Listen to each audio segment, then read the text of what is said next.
got 60S sitting here on the bench, grid charging right now. We are running at 240 input. Right now the grid charger is here on the bottom. And this basically hangs over the air plenum. And the air plenum, if you're not familiar with it, is about this tall, and then over here it gets to be about that tall. And so what I realized you could do, because it's polypropylene, is it's a thermoplastic, so you can just heat it up with a heat gun. And you just have to push this bump down slightly, and then it fits. And you can actually use the stuff that will be coming with the kit to put that dent in the right spot. This is just so that the 4-inch duct here can become this ovular duct here. Jim had mentioned turning this around the other way, but then you have to take this bottom metal tray out, and I didn't want to do that. So this works pretty well. It does require a heat gun, but as you will see, the 60S is going to be requiring some. It's not as clean as just dropping in the 5 amp hour G3 Insight cells. So this is one of the modifications you have to do. Anyway, and we'll look at the rest later. There's nothing major or irreversible. Oh, one of the other things you have to do is you have to drill these keyway holes here, and it's not too difficult to do. I'm going to have a template that's included with each kit. It's basically you drill a 5/32 inch hole, and then you drill another 5/32 inch hole like 7 millimeters above it, and then you just widen out that upper hole to 3/8, and that lets us basically slot the LiBCM PCB in and then down, and that's what's going to be holding it in place there. Now this is a very flimsy piece of aluminum, but when you put the air ducting back in, it actually makes it quite a bit more stiff, and then also the bottom of the LiBCM is at the same angle as the tray, and there will be a piece of felt there, and that'll hold the bottom weight of it so that it won't fold forward there. Still playing around with that a little bit. On the wire harness side, I had mentioned before that the wire harness, I wish I'd put the MCM the other direction, rotated at 180 degrees in the tray. I'll show you that here. So I ended up doing that. Now, of course, I've already ordered the this bottom tray here for production, and so I wasn't able to obviously move the tabs, but what I was able to do, if you can see in there, is I was able to put some spacers in there, and it's actually the same. Yeah, you can see that spacer right there. It's actually the same spacer that's used here, and the spacer here is so that the top of this plane is higher than the batteries, and that way when you set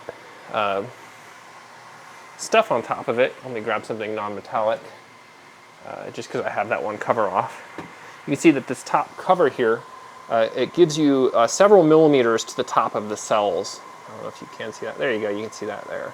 And so that way, if you put something heavy on your aluminum on the top of here, then it's not going to be touching there. Now, one modification you're going to have to do with 60S, you don't have to do it with the 48S, but with 60S, you are going to have to take a arbor press and flatten this piece out just right here, because this is just too tall.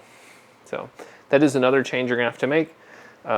And so, arbor press is probably the right way to do it, and you just kind of crush it down here, make it flat.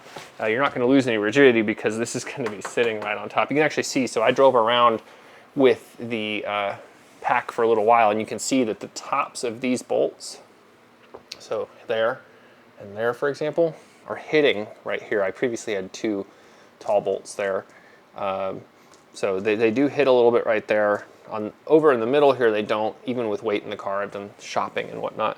So one thought I have is that probably we'll end up putting a thick insulator over this, just in case something hits that aluminum top cover really hard. We want to make sure, even though we have these protective plastic tabs here, we don't want the pop this off. Well, this one's already off. So it has a stud underneath it here, and we don't want to puncture through this. So I think some kind of stronger insulator can sit on top here. We have several millimeters that we can do, and so once we get this all in place, we'll just tape it there.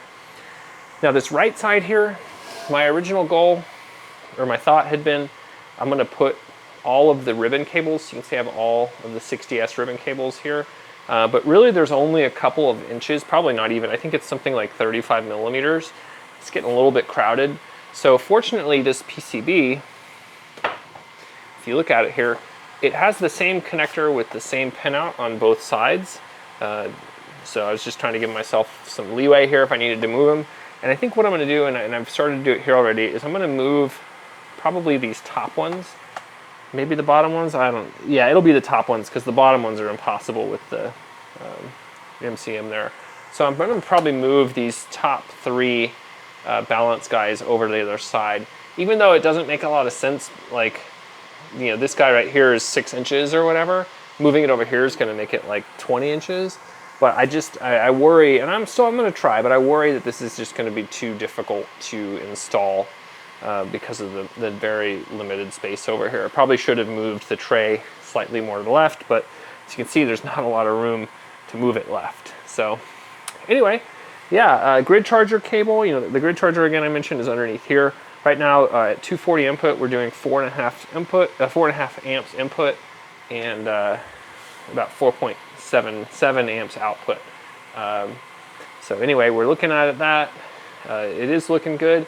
Right now, the firmware is running 60S, but only for grid charging. I was literally able to just change one line of code and make it work with 5 instead of 4 LTCs.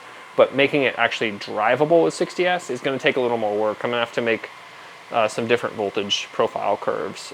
The curve I had before, for example, is not characterized up to like 240 volts. It's only characterized to like 200 maybe. So I do have one issue that I've already fixed on the next version of this PCB. So I ordered a bunch of these PCBs because they are just dead simple. But I didn't like that I put some 20 ohm resistors on each one. That way if you plug the wrong cable into the wrong thing, it will just burn those resistors off. And there were 2 things bad about that. One is it takes a little while to solder them.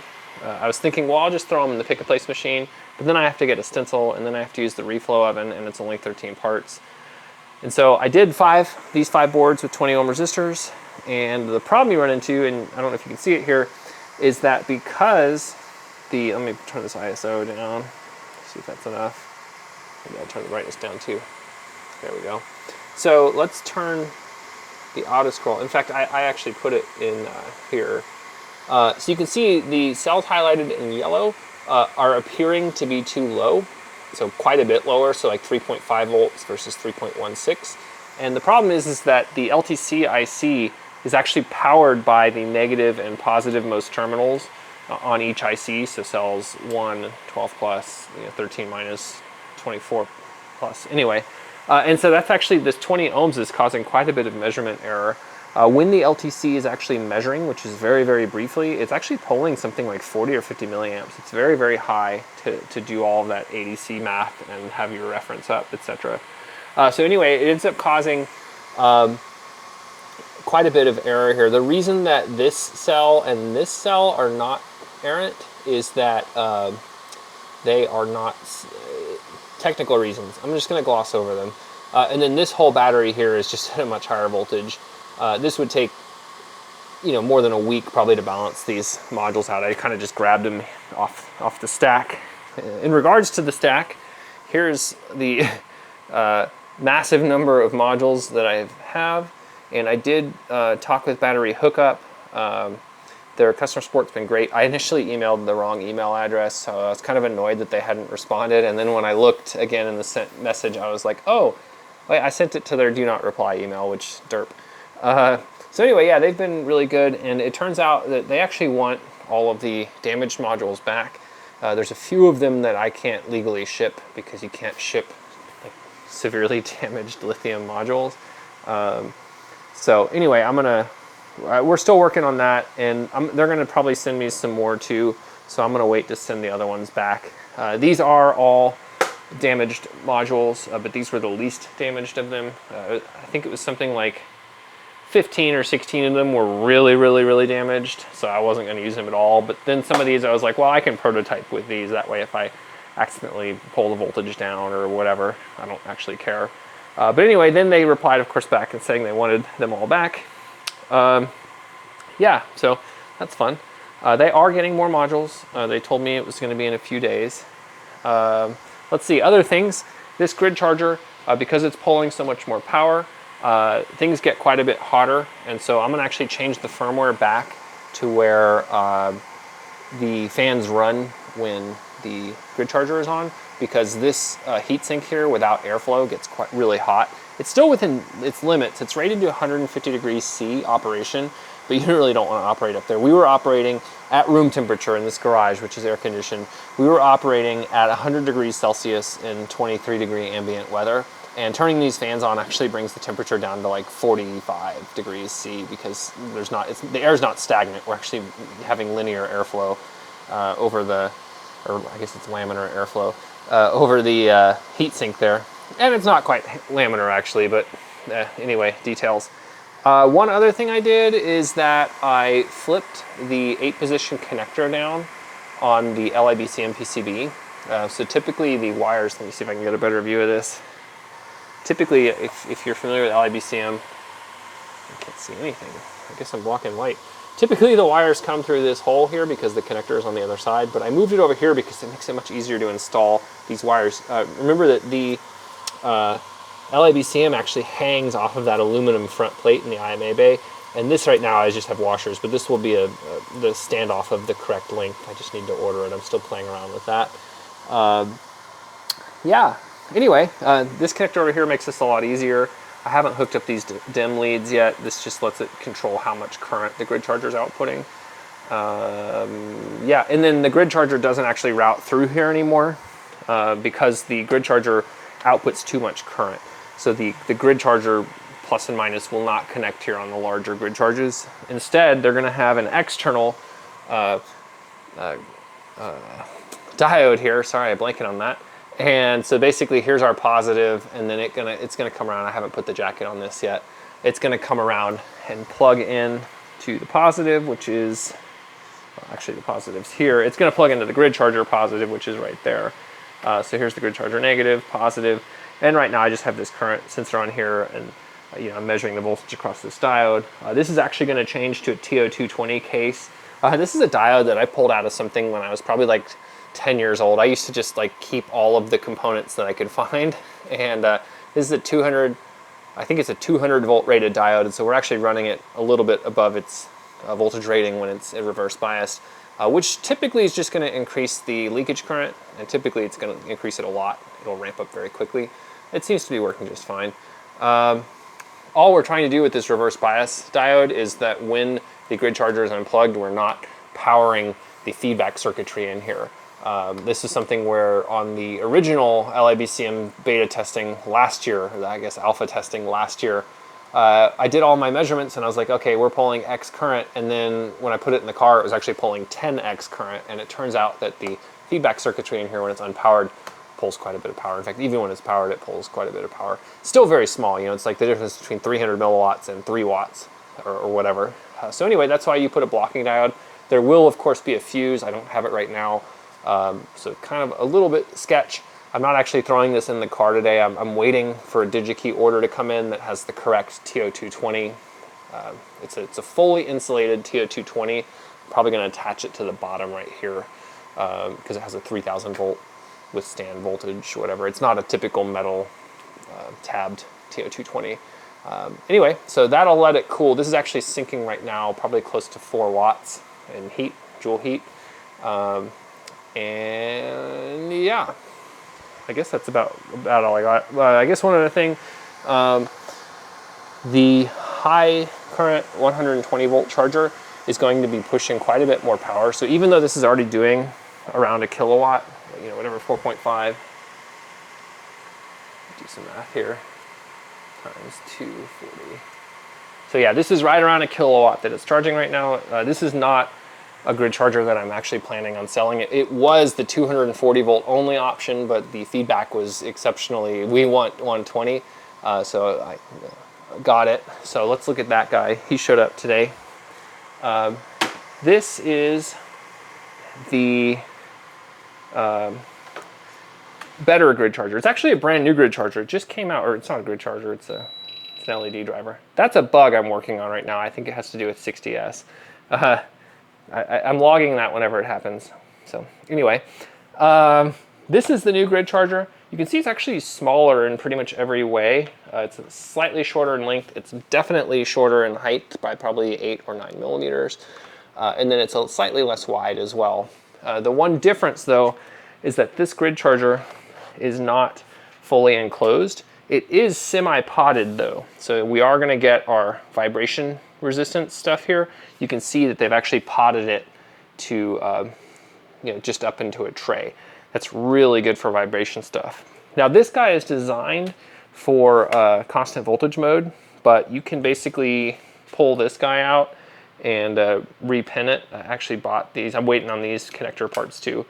And you can actually make this a current mode supply, which is really, really nice. This supply is phenomenal.